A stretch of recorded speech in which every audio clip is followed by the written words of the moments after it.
The religious and psychological abuse coming from our government is creepy. This is part 3 of 2 other videos where I broke down how Christians keep indoctrinating each other with patriarchal, nationalistic, incomplete, and incorrect translations of the Bible, and how these ideologies have infiltrated our government. This affects everyone, domestically and globally, and it's important for us to have context of what our representatives are referencing and using as admonitions, which are fear-mongering, brainwashing tactics to make their decisions. See part 2 for more context. In this segment, we're going to look at the core of our problems, Genesis 12, in the Jewish and Christian Bible. U.S. representatives like Rick Allen and many others are twisting Genesis 12. Rick Allen explained on record why the U.S. needs to support the people that call themselves Israel. He says, it's pretty clear it was the covenant that God made with Abraham. And that covenant was real clear. If you bless Israel, I will bless you. If you curse Israel, I will curse you. And then in the New Testament, it was confirmed that all nations would be blessed through you. So you do not know about that. I have heard that. Now that you've explained it, yes, I have heard that before. It's now familiar. Do you consider that a serious issue? I mean, do you want Columbia University to be cursed by God of the Bible? Definitely not. Okay. Well, that's good. friends, this is serious gaslighting. It's cultish, and it's religious and psychological abuse coming from our government. You see, people love to find Bible verses to justify their atrocities. We've seen it throughout history, and we'll continue to see it because we need people's support when we do awful things. And if we can say to Bible-believing people, the Bible says this specific thing is good or bad, then it's easier to sway good people to do evil things to each other.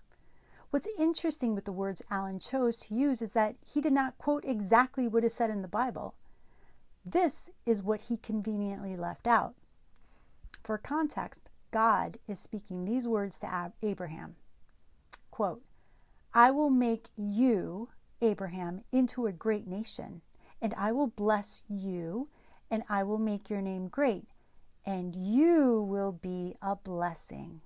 I will bless those who bless you, and whoever curses you, I will curse you. And all peoples on earth will be blessed through you. Let's unpack this. The word bless in the Old Testament here, in context, means to fill with power and strength for success, prosperity, the ability to produce an abundance of offspring or new growth, new ideas. So God is saying that he is blessing Abraham with a very specific blessing. And that very specific blessing is loving kindness, chesed, mercy, and truth. God is saying here, I am blessing you, Abraham, with loving kindness, mercy, and truth, so you can be a blessing to all people on earth, which means in context, the loving kindness, mercy, and truth blessing Abraham has some conditions for Abraham and his descendants. And here are the conditions. The blessings of loving kindness, mercy, and truth are to grow in you. That is my blessing to you. I am going to give you loving kindness, mercy, and truth so that it will manifest within you and overflow from you into your descendants, and this blessing will continue to overflow through them into the nation I am going to manifest through you. This entire blessing is based on loving kindness, mercy, and truth. So when God says in Genesis, I will bless those who bless you, that means when you, Abraham, bless people with loving kindness, mercy, and truth, and those people bless you back with loving kindness, mercy, and truth, I will bless those who bless you, and I will bless them with loving kindness, mercy, and truth.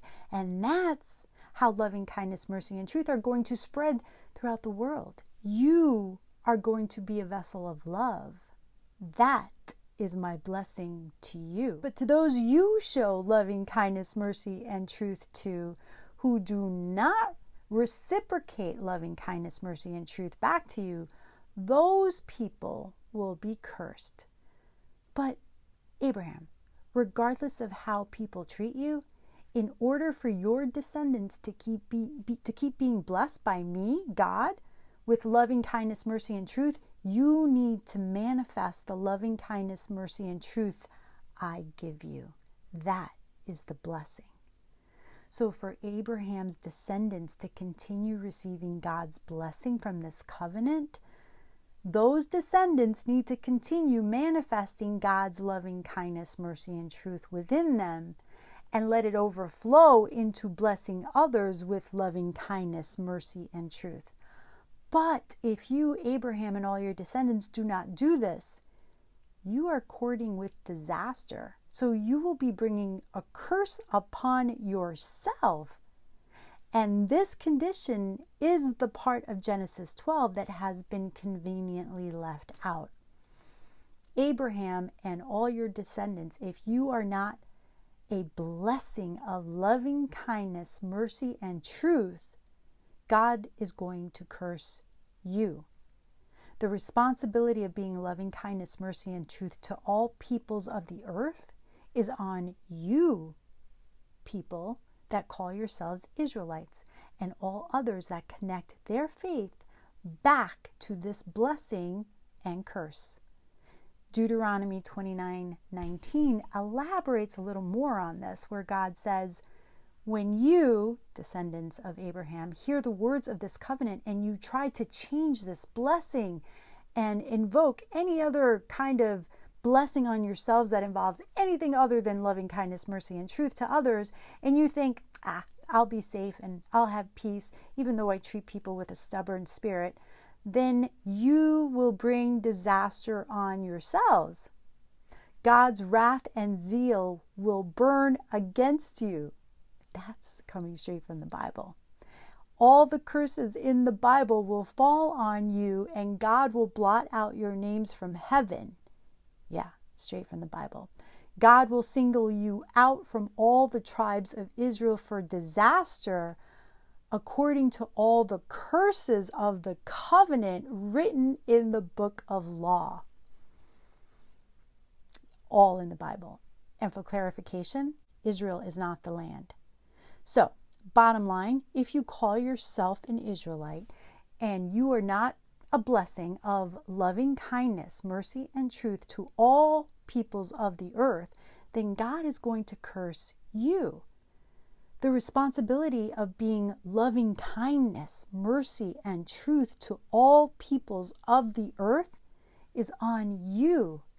Those that call yourselves Israelites and all others that connect their faith back to this blessing and curse. If all of these folks are not operating from a place of loving kindness, mercy, and truth, then some serious curses are going to be falling on them based on what this Genesis 12 is talking about. And there's your context.